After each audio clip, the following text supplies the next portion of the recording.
Benji Cole, son of Al Cole from CBS Radio and host of the syndicated talk show, People of Distinction. A talk that gives you an in-depth view of some of the most dynamic, intelligent, and successful people on the planet. Run to our website, alcoleenterprises.com for more info. Email me through benji@alcoleenterprises.com if you'd like to get involved with what we have going. And as always, please continue to like and follow our broadcasts. People of Distinction is internationally syndicated solely due to the love and support that you all continue to give. We're available across all major distributors, and as long as you keep following, we're going to continue to put out the content. Now sit back and strap in, because on the line with us today, we have the impressive Gerald Perschbacher. Now we're going to be discussing his incredible book, They're Still With You, The Impact of Family and Friends.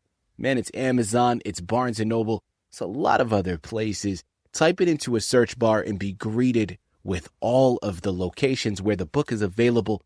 Now, before I go any further, I want to point out the fact that Doctor was brought to us by Citi of Books.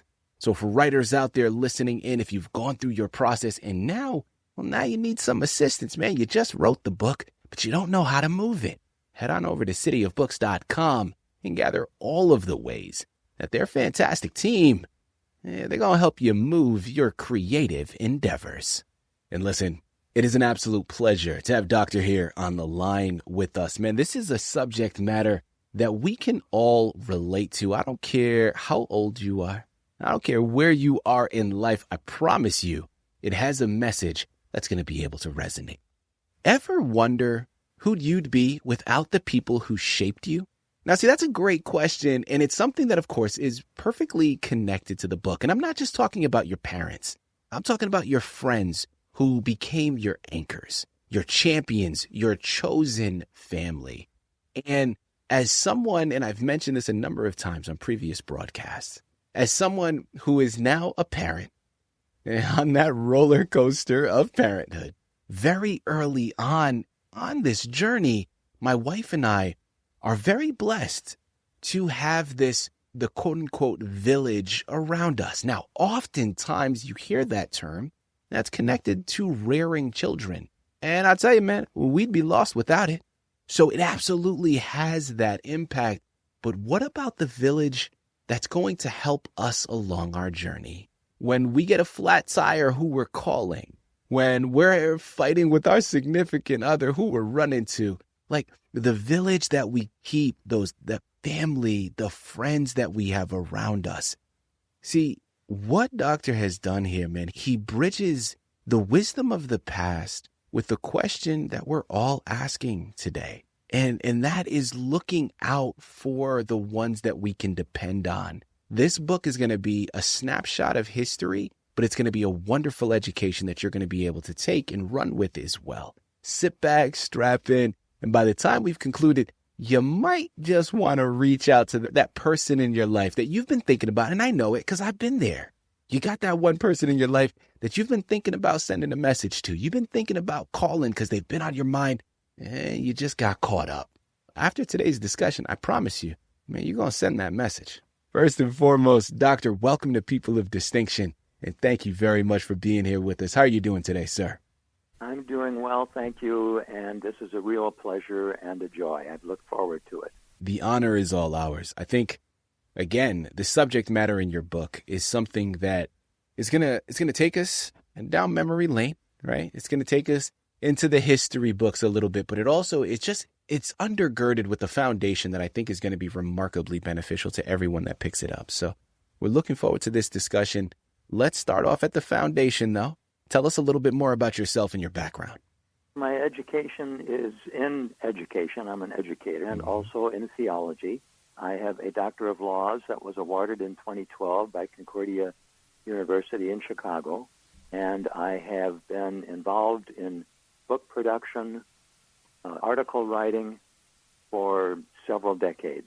This is my 19th book, and I have over 10,000 articles that have appeared in print, and I've given up counting after that point.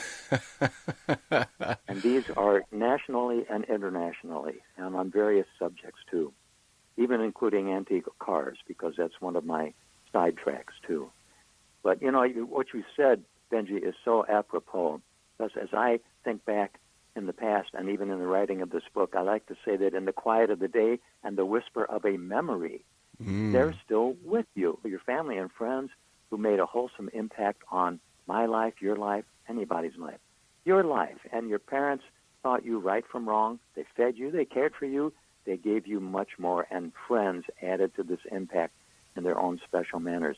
And so often we forget that in this regard, we are a composite of many good people. Wow. Okay. So listen, this is not the question that I wanted to go to next, but I can't see myself going anywhere else. I love what you just said, and it really connects beautifully to the title of your book, man. Like the phrase, "they're still with you," beautifully haunting. Okay. And I use that specifically because there's so much that it carries, right? It suggests this active, this ongoing presence rather than just a passive memory. Talk to us about that title. And listen, I get it on its most basic level, but why did you choose that to be the representation? It seemed to be the simplest and the most truthful, honestly. If we look at ourselves in the mirror, sometimes we see a bit of this relative, that relative. Maybe we've learned how to smile as our friends smile. We've learned to write a letter a certain way because we were taught that way by a teacher who had an influence in our upbringing in school, all sorts of things. And I just thought to myself, there are times when I will say something and it reminds me of my father or my brother or my uncle or my aunt. And I feel close to those people again. Or when someone has a problem and I say, I know someone who had a similar predicament, and the way they handled it was like this. And I learned that from somebody else. So it became part of my genetic makeup and my thought pattern to share that with somebody. And I just thought I've gotten such a nice composite of things. And the book, by the way, only touches on probably a third or a fourth of what I could have written. But I thought, keep it to 200 pages, make it a nice read. It also challenges the readers, Benji. It challenges the readers to say, do you have somebody in your life that ingrained a certain memory in you? And if so, how is that being played out in them? It's really fascinating to think about such things. Doctor, I'm right there with you. And I have a whole list of questions that I want to get into. Let's continue along this track, though. And again, building off of that foundation, tell us more about this book. This book, and I'm not saying to brag, but this book is 1 month's worth of writing, about 3 or 4 days a week. Once I get inspired with something, good Lord knows we all can get inspired, I just keep pushing, and it becomes the all-intrusive, magnificent, what shall I say, encumbrance to get it finished. And I've realized in being a writer for many years and having, this is my 19th book, having these other books all printed and distributed widely, I'm saying to myself, I need to share with people how their lives have been changed beyond what they might realize. And once it's realized how their life has been channeled, they can use what they realize is important in their mind and in their livelihood, share with others, and be a teacher and be a beacon for life. People, listen, man, he's mentioned it a couple of times already. 19 books. There is so much out there for you to get. I'm going to continue to instruct, though. The one you need to start with, of course, is the anchor for today. They're still with you. The impact of family and friends. Amazon, Barnes & Noble. Make sure to pick up your copies today. Remember the name Gerald Perschbacher, LLD, because there's a lot in store that you're going to be able to take with you. Doctor, a follow-up question that I want to go into now is, listen, you brought up a couple of times now, like the impact that different people have on our lives, right? And how that can develop the individuals that we become. And I completely agree. And I want to now turn it back towards you and ask something, because listen, your life has spanned a period of incredible social change. I'm curious to know, how did the friendships that you formed during these times of sometimes cultural upheaval, right? When we look at the 60s and we see the rise of technology, how did all of that act as a more immediate and impactful guide rather than the values that you were raised with. Talk to us about that juxtaposition and the people and how they influenced you over the years. When you talk about real life, it has to have people in it. Yeah. We cannot exist so much by ourselves. Even if we're a hermit somewhere in the Himalayas or anywhere else, you have to sometimes look in a piece of ice just to see your own reflection, to realize how you look, who you are, why you are, and where you are. And we see these reflections in people, how they react to us.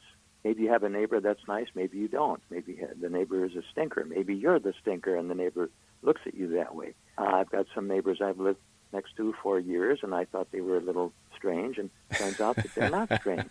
They were just different, and different is good. Right. Different is a spice in life, and different can be beneficial for everybody. We stretch our wings a little farther out to fly a little higher when we realize the differences in people.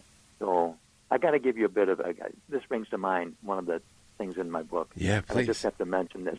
If I may, I had a grandfather who was a motorman back in 1917 in Greater St. Louis, and he was supposed to collect 5 cents for a trip. And if the man who was getting on, didn't have the money for the trolley, then he would have to allow him to pass. If he had the money, but my grandfather couldn't break it, couldn't give him change, and he had to allow him pass. So there was a man who did that daily, and he would flash a $10 bill. In fact, he started doing a $20 bill. And my grandfather said, go on, and he got tired of this. So my grandfather was ending his stay with that company. He was going to go into carpentry, which he succeeded quite well in, and he decided he's going to take care of this man. So he got himself a bag of pennies, $20 worth of pennies. And when the man stepped on and flashed the $20 bill, my grandfather paid him back penny by penny for the whole ride on that route before the man got off. He got every penny back, carried out that big bag of pennies, all $19.95. And I thought to myself, that was mean of my grandpa to do. My father, when he told me the story, said, no, that was pretty wise. The guy never came back, and he wasn't hurt by it. Right. He still had his money. He just had to carry a bag, which made him healthier in the process. That's a great message there. Listen, sometimes you got to do it, right? Sometimes you got to teach a lesson one way or another. Doctor, I want to continue here, man, because I think that aside from the journey that readers are going to take within the confines of the book, I think that so much of the power lies in the messages that are to be received. And again, it's so much about connectivity. It's so much about unity and really investing in that sense of community, which, oh my goodness, man, like it's in today's hyper-connected world, we're so connected through social media and through all these digital forms, yet we're more isolated than ever, it seems, right? Like it's an interesting duality that we see constantly happening right now. And then when you look at your book, in the beautiful message, this concept of deep, impactful, lifelong friendships, that seems to be something that we all strive for, but it seems almost as if it's further and further away.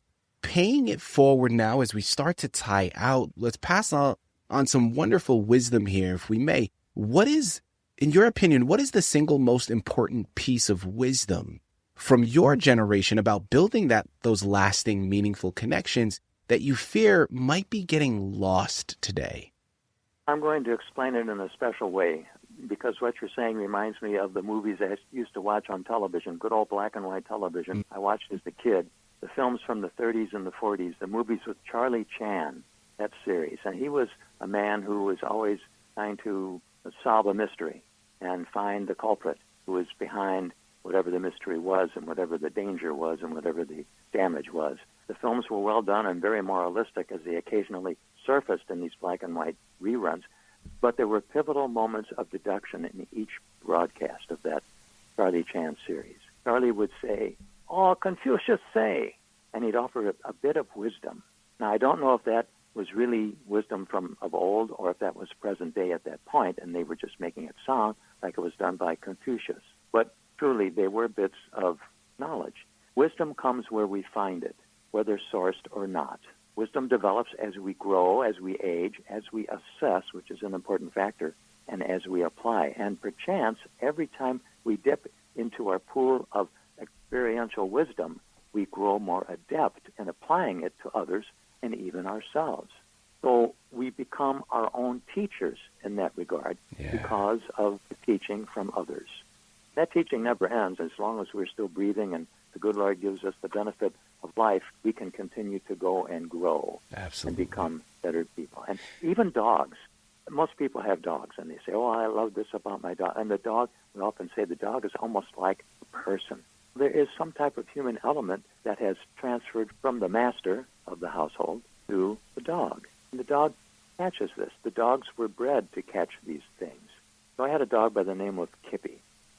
And he was, we considered him just a step below humans. He didn't sleep in our bed, but he slept under the bed. That's close enough. But there were stellar traits that this animal had. He was defensive. There was friendliness to a point. Also, like he was always business, too. He was meant to be a watchdog. There are good traits, indeed, that I mentioned. We had another dog that wasn't quite the same. But both were conditioned by my parents, and I was part of that conditioning, too, for the dogs. So I find a bit of remembrance of my parents, even my brother, in recalling how the dogs came about being more human-like. So pet dogs are often raised to be parts of families. We all understand that. Each has a special personality, sometimes by breed or by conditioning, and each is unique. And I think that's a sign of God's wide-ranging ideas of variety. Kind of reminds me of Adam, I guess you could say, in the Garden of Eden, sometime after the initial creation, and Adam was commissioned by God to name the animals, which reflected mankind's leadership and command over the beast of burden and the wildlife. So Adam was told, go out and name the animals as a sign of distinction. We still do that today whenever we name a house pet, whether a cat, a dog, a hamster, a snake, a turtle, a parrot, a tropical fish, and so on and so forth, ad nauseum. But we do it because, in this respect, mankind continues to fulfill a special obligation to bring order into life. And I think that's a special calling by God. And we try to maintain it in society, too, whether every creature or every person knows God or not. We follow the track. I think it's a marvelous thing to consider. A marvelous thing to consider, but it's something beautifully put by you, Doctor. Thank you very much. And listen, the interview has been filled with so many gems already. People, I promise you, the book is filled with even more. As we close out, I know things that we have already touched up on to a certain degree, but I think it's worth doubling down on and repeating again. Okay, from a reader's perspective, they head on over to Amazon, Barnes & Noble, they purchase the copies. What is the lasting message? What is the impression that you hope your readers take from the book after they've completed it? I think, to think about it, your relatives and friends are still with you through memories, though they may have passed away. And the traits that you see exemplified by some individuals on any given day might even bring to mind some of those memories of people that have passed, or people that are still around, but they're far away. We have these learned experiences, and as we live and share, this impact is activated. So those people are still making a difference in life through words and actions. So I hope if people get the book, I hope they don't just merely shelve the book. It's a book that's a workbook. There are times in there it says to the reader, please pause, take some moments. There's a blank page that follows. Write some of your thoughts about such and such an ancestor or relative you have, and see what you can do. The book also tracks back to history. I've traced my family line and the Perschbacher name back to the 1300s in Germany. Wow. And for 800 years, we have had earned degrees of education. And I didn't know that, but it came out in me. Mm-hmm. That was my livelihood, and it still is. And so I need to tell the story of how God has made creatures here on earth to help us along. So the Lord himself is involved with that, and how we would be a little foolish not to realize it or be open-minded about it if we thought otherwise. But they're still with you. The people in your past are still with you. Everyone that's hearing what I'm saying, it's the truth of the matter. Whether you have a pleasant memory or an unpleasant, they're still with you. And the unpleasant memories can maybe turn you toward more positiveness in your life because somebody else didn't have it in theirs. So I think the book will be a beginning primer on people's lives, how they can be manifested and changed and solidified and be appreciated more and more with each breath that's taken and each step that's made. Benji, I hope it's a help for many. Listen, Doctor, I know that it's going to be, and you said something remarkable in that last answer, and something that goes much deeper than what I was initially thinking of. We started off the interview by talking about your title, They're Still With You, and on the surface level, what that means. And I'm thinking, of course, past generations, but past generations in terms of people within our family and our inner circle that we have known. But you said something that was compelling.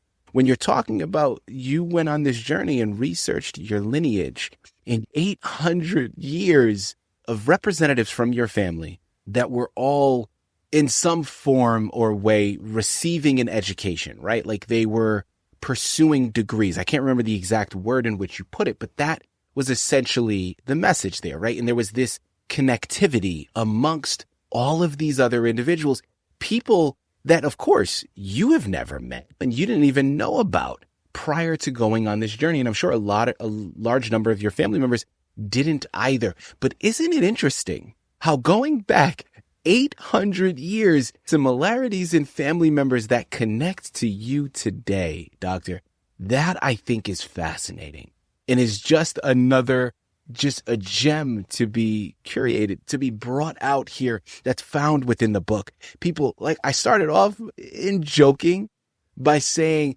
there are people around you that I know you've been waiting to send a text to, you've been waiting to give a phone call to, and we've all been there. And I said it to add levity, but I really do mean that. Now's the time. Send that text, make that call, acknowledge the mark that they've made on you. And then when you jump back into this book, you're going to see this isn't just history. It's an active ingredient in your life right now. Continue the conversation. It starts with this book, They're Still With You. But I am so fascinated by where that conversation is going to develop for you and with those around you. Because once you embark upon that journey, you dive down the rabbit hole, look into your history, talk to those around you, find out theirs. You're going to be closer than ever before.